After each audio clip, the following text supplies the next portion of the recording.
Walaupun ada beberapa hal yang sedih ya, kalau bilang sedih ya. Eh, Hari tanggal 18 kemarin Al ulang tahun. Saudara lihat di itu ya. Dan itu pertama kali ya dia bersama-sama dengan orang-orang dan merayakan ulang tahun. Sehingga waktu disuruh tiup lilin, pokoknya tiup sambil kejar-kejaran. Saya senang tapi sedih lihat ya, karena Pak Das sakit, Pak Das dalam keadaan sakit. Tapi dia harus tetap kuat di situ ya. Jadi waktu saya tanya dia, bagaimana keadaan? Nggak apa-apa, kita harus kuat. Oh iya, karena kita punya Tuhan yang kuat, ya, Tuhan yang kuat. Berapa lama dia bertahan dalam kekuatannya? Hanya bisa kalau ada kekuatan Tuhan yang berlaku dalam hidup setiap kita. Sama ya. Kita akan jadi kuat karena kita punya Tuhan yang kuat. Kita bisa berdiri menghadapi apapun karena Tuhan kita kuat. Minggu kemarin kita bicara tentang Tuhan kita yang kaya.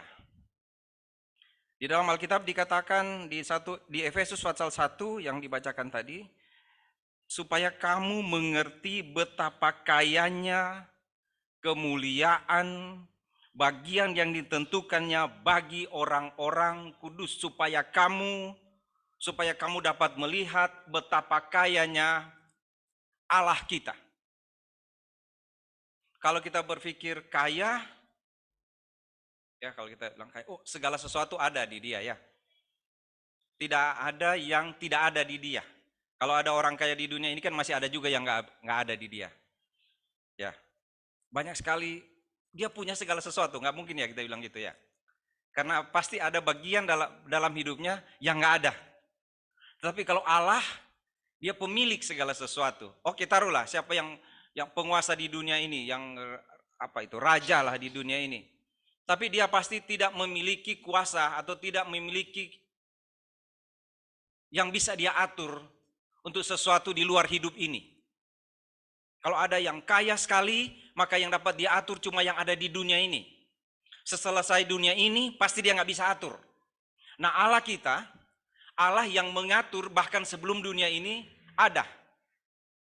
Kuasanya, kekayaannya itu ada bahkan sebelum dunia ini ada. Jadi kalau ada orang kaya, kayanya 7 turunan. Ya kan? Pernah kan ketemu itu ya? Bertemu dengan seorang minta-minta, lalu dia bilang, sebenarnya saya ini dari orang keluarga yang kaya. Orang tua saya atau nenek moyang saya sebenarnya 7 turunan tidak pernah akan miskin. Lalu ditanya, kok kamu sekarang jadi minta-minta? Karena saya keturunan ke-8. Jadi cuma sampai 7 dia kaya, yang ke-8 sudah miskin dia. Allah kita tuh kaya karena nggak akan habis kekayaannya. Kalau kita minta padanya sesuatu, Allah tidak pernah kekurangan. Sehingga kalau dia mengasihi manusia, kasihnya itu tidak pernah akan berkurang. Tidak pernah. Mau berapa banyak pun manusia mau minta kasihnya, atau mau menikmati kasihnya, itu Allah kita tidak pernah kekurangan kasihnya. Tidak pernah.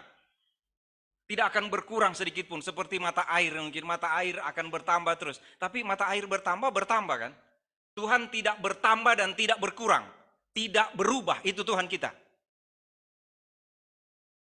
Jadi bersyukurlah punya Tuhan yang kaya itu. Ya. Betapa kayanya, bahkan cuman kaya bukan materi. Betapa kayanya kemuliaan. Nggak pernah berkurang. Taruhlah saya segambaran kayak begini, kalau ada cahaya seperti ini, cahaya itu terus seperti itu, tidak pernah akan berkurang. Karena jarang sekali kita merasakan cahaya itu berkurang kan. Ya. Padahal berkurang nggak kalau kita pasang lampu kayak gini? Makin lama makin, ini berapa jam ya? Kan ada ukurannya, 100 jam, berapa 1000 jam ke berapa kan? Lalu dia akan makin redup. Kita nggak berasa kan? Ya, Tuhan, kemuliaan Tuhan itu nggak pernah redup, nggak pernah berkurang sedikit pun. Betapa luar biasanya Tuhan itu. Nggak pernah, kalau dilihat saudara dengan mata yang bersih, dia lihat saya, mata itu tidak pernah berkurang penglihatannya. nggak akan operasi katarak. Ada orang. Ya kan? Tidak, dia seperti itu. Nah, betapa kayaknya kemuliaan bagian yang ditentukannya bagi orang-orang kudus. Kaya kemuliaannya bagi seluruh dunia, tetapi lebih lagi bagi orang-orang kudus. Bagi orang-orang percaya, bagi dunia saja dia sudah kaya, apalagi yang harus menikmatinya adalah orang-orang kudus. Makanya Paulus bilang kepada jemaat di Efesus, saya berdoa, saya meminta kepada Allah Tuhan kita Yesus Kristus, yaitu Bapa yang mulia itu, supaya dia membuka mata hatimu, supaya kamu melihat, supaya kamu mengerti betapa kayanya kemuliaan. Kita pasti mengerti Allah kita kaya ya. Tapi seperti apa kita mengertinya? Hari Jumat kemarin kami ada PA, lalu kita suka menyanyikan lagu-lagu yang Tuhan dalam persoalan ini Engkau tolong saya. Dalam masalah hidup ini saya minta pada Tuhan untuk tolong saya. Lalu saya tanya di PA itu, bagaimana kalau kita mulai salah memahami Allah? Apakah kita minta Tuhan untuk menolong kita supaya kita kembali mengerti Allah dengan benar? Saudara perhatikan itu. Kalau kita ada masalah dalam hidup kita, kita minta tolong pada Tuhan. Tuhan, tolong saya. Ini pergumulan sangat berat. Ini pergumulan berat. Cuma sekarang sudah tidak terlalu berat karena COVID sudah lewat ya. Kita berdoa untuk COVID hilang aja sudah enggak, udah setahun kayaknya ini udah lumayan. Saya ke mana sudah tidak lagi pakai masker, orang-orang ya sudah tidak pakai masker, sudah nggak ada. Tapi ketika kita dapat WA di jemaat, jaga kesehatan karena sang bapak kena COVID, nah kita langsung pakai masker ini kayaknya nih. Ya kan, langsung mikir, oh masih ada ternyata.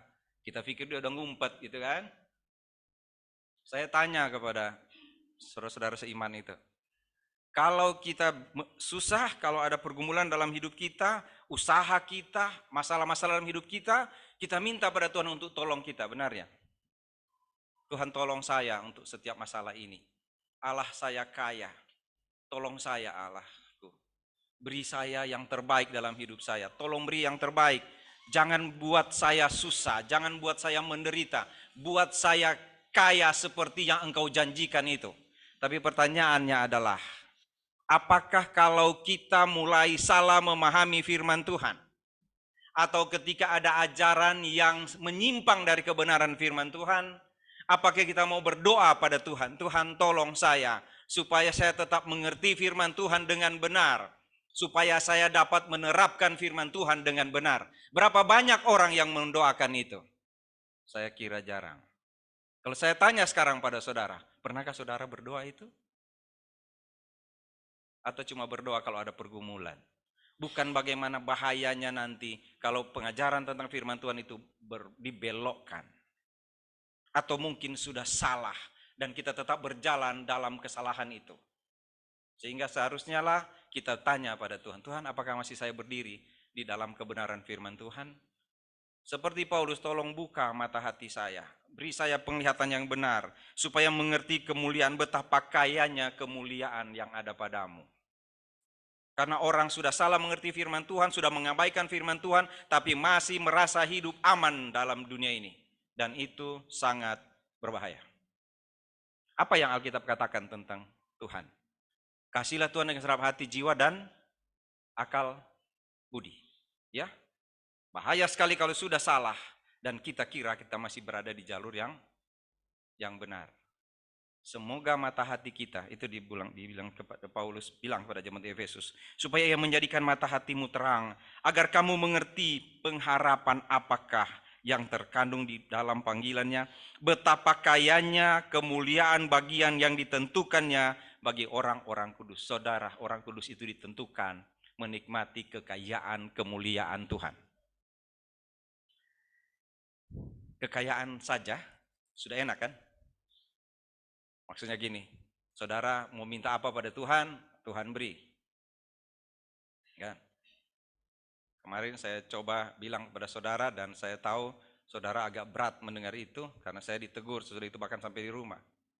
Yaitu ketika saya bilang, saya berharap dalam waktu dekat saya meninggal, jatuh dari pesawat, dan saya pulang ke surga. Langsung ada yang sambil salaman bilang, aku nggak mau dengar khotbah begitu ya Pak Sony. Mulai berikut jangan, ini saya bilang lagi. Saudara langsung gimana nih kalau gini? Jangan Pak Sony, kata-kata itu doa, benar kan? Kalau begitu takut ya. Tapi kalau saya bilang Tuhan itu mulia, Pak Sony jangan bilang begitu.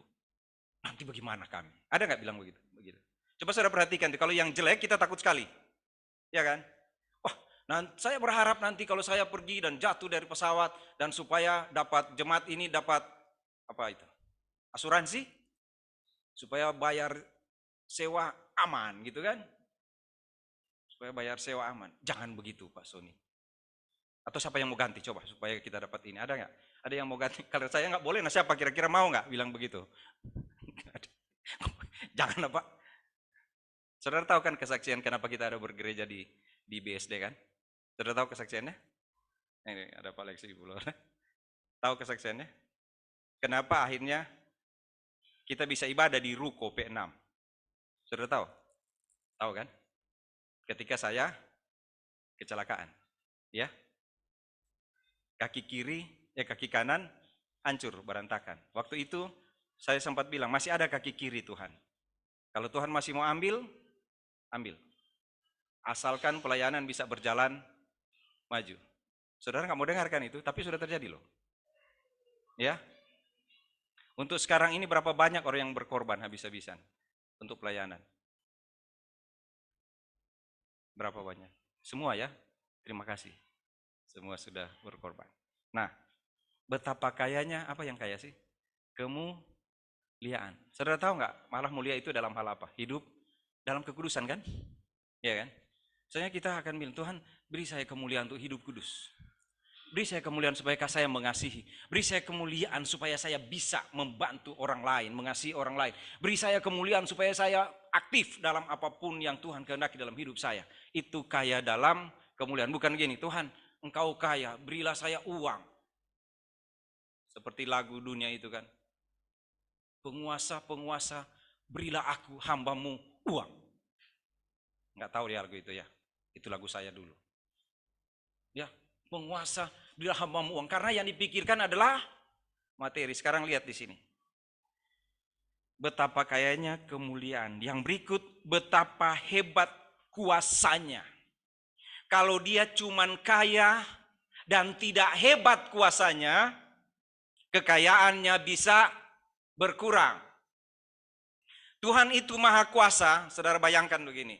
Ketika dia ciptakan langit dan bumi, dia bilang jadilah dan jadilah.